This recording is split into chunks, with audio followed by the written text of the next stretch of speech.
Hi there, my name is Destini Moody, registered dietitian and board certified specialist in sports nutrition, and today I'm going to answer the question, how much weight can you gain from just one day of overeating? Let's get started.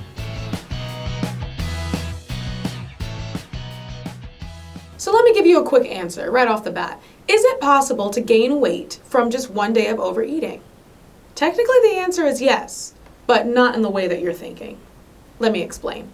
We've all experienced the confusion and the downright discouragement that we get whenever we've been good with our diet Monday through Friday, and then on that Saturday we go out with friends and we have just one Italian dinner, or we just have a couple of slices of pizza. And then on Monday, when we're ready to get back on the train, you step on the scale and look at that.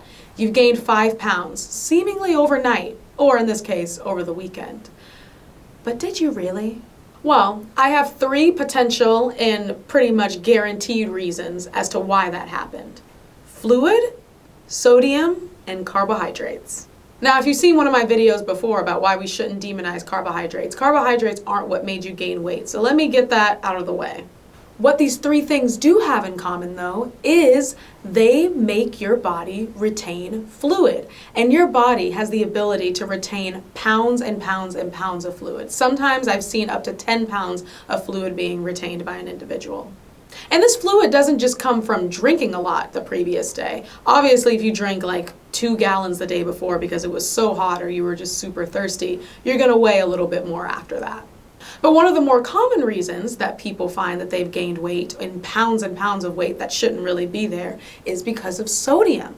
So if on a Sunday night you decided to treat yourself to some pizza, some fast food, or even some Asian cuisine that has a tendency to have things like soy sauce and a lot of other salt-based seasonings, then you may have consumed a lot more sodium than your body is used to, especially if you're in the process of dieting.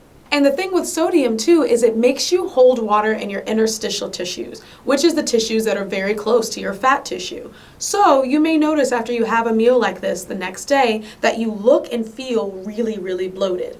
And this is why people get confused. It's because this weight gain doesn't look like water, obviously, how can you tell the difference? But it legitimately looks like you gained fat. Now, the sodium-induced water retention tends to go away about 2 to 3 days after you had the massive meal that you had. So this is another reason why people get confused, is because they're like, I had that meal on Sunday and I still feel bloated on Wednesday. It really just depends on your individual metabolism, but it is possible. What a lot of people don't know is that carbohydrates have a very similar water-retaining effect as sodium. This is the reason whenever people go on keto, low carb, carnivore, other types of diets that essentially cut out all carbohydrates, they lose a lot of weight really fast. I'm talking 15, 20 pounds of weight in a matter of weeks.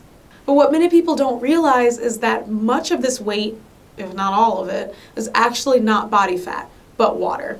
And that's why whenever people go back to their regular diet, they tend to gain all of the weight back, because they never really lost any fat in the first place. And this water isn't just stored in your tissues to resemble fat either. This is especially true with athletes or people that do endurance events. Whenever they carb load, they also gain a lot of water because glycogen, which is the storage form of carbohydrates, gets stored in our liver and our muscles, and they hold a lot of water with it whenever they go into storage.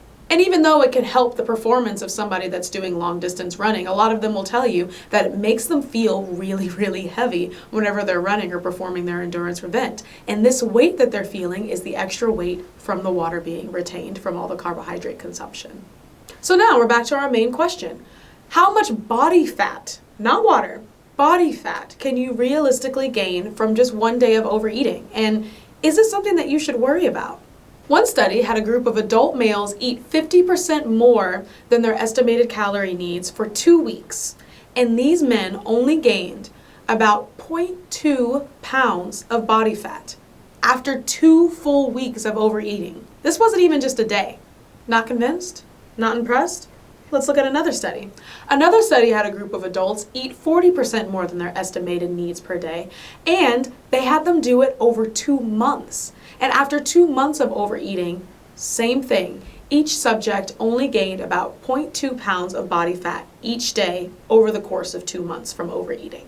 And I hope I'm thinking the same thing that you guys are thinking, that obviously you're going to gain weight if you eat too much consistently over 2 weeks or over 2 months. obviously you know what's going to happen. But if you know that, then it should give you some peace of mind that if you overeat in one day, that you're not going to gain pounds and pounds of fat. And certainly not whatever you see on the scale whenever you've had a high sodium meal, which I'm sure most of you have had a freak out about one time or another. I know that I have. So if you, for whatever reason, want to gain 1 pound of fat in a single day, you would have to try really, really hard to do so. I mean, just some quick math will tell you that the subjects from the studies only gained 0.2 pounds of fat in a day. So you would need to eat about 5,000 more calories than your daily needs to gain 1 pound. And you would have to do that accidentally. Most people would need to do it intentionally. So I guess what I'm getting at here is it's not the one day of accidental overeating or the one day out with friends that manages to make your weight gain so insidious.